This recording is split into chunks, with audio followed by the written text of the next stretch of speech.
Let yourself just be, nowhere to hurry, not try to catch every word, but rather to tune in what will come as warm air or light, because the conversation will go about mercy, that in the bustle of days so easy to lose sight of, and words that accompany us in this topic, ancient and simple.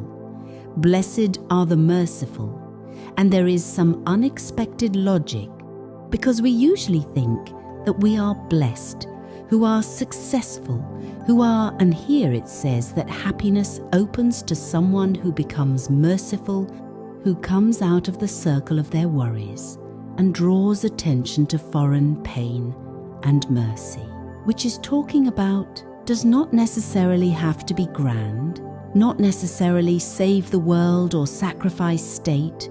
Mercy begins with much simpler and accessible things, with the ability to see that another person is painful. Notice this, not pass by, and this amazing property of the human heart. You notice the suffering.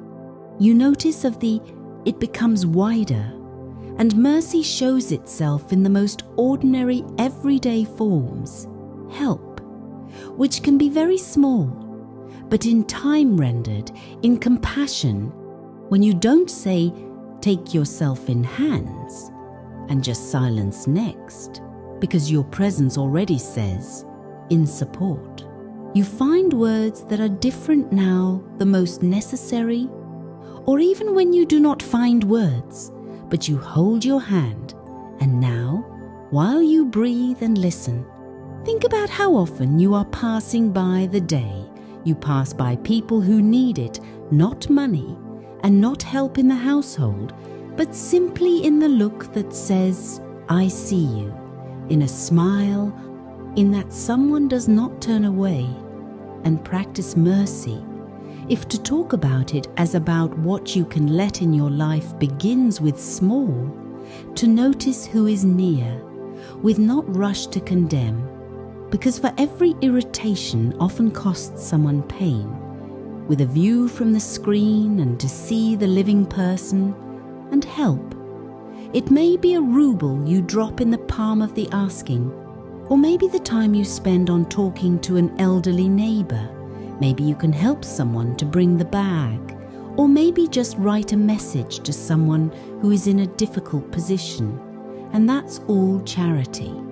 And charity, if you talk about it widely, it's not only money transferred to the fund, and that warmth you give when you can't be someone else's burden, and attention to people.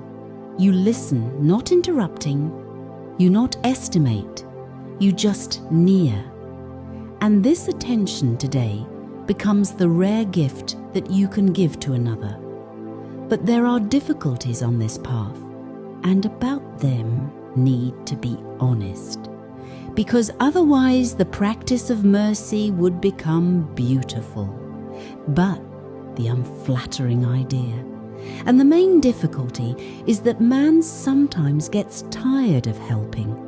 And it's not selfishness, it's just exhaustion when you give and give it, and inside becomes empty.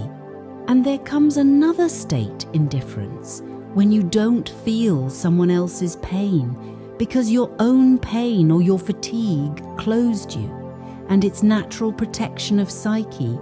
But in this protection there is danger. Heart begins to hard, and you stop being power. And in remembering a simple thing, every person in this world needs help, and you too. And when you give mercy, help another, you not only give, you and get, because your heart becomes softer, and you become someone who can accept help when you need it. And it is very important in this practice not to expect gratitude, because waiting for gratitude kills mercy. Turning it into a deal, you give and wait for it. You trade and mercy, real, free.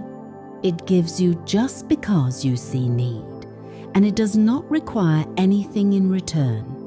And it is what frees you from the chains of waiting, from disappointment.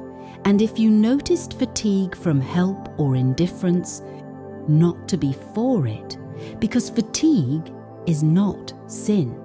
It is a signal that you need to recover yourself. And mercy to yourself, it is also part of mercy. Because of the empty vessel, you don't want to be holy. You're going back to life, and you're getting able to see someone else's pain again. And let this understand enter you. Blessed are merciful, because they live in a world where the pain of the other becomes your pain, and the joy of the other is your joy. And it is not a fantasy. It is a reality that opens. You take the first step, the smallest, invisible. Just turn your head and see who is next. And when you are ready, you open your eyes. But this new vision, which learns to notice others, will remain with you.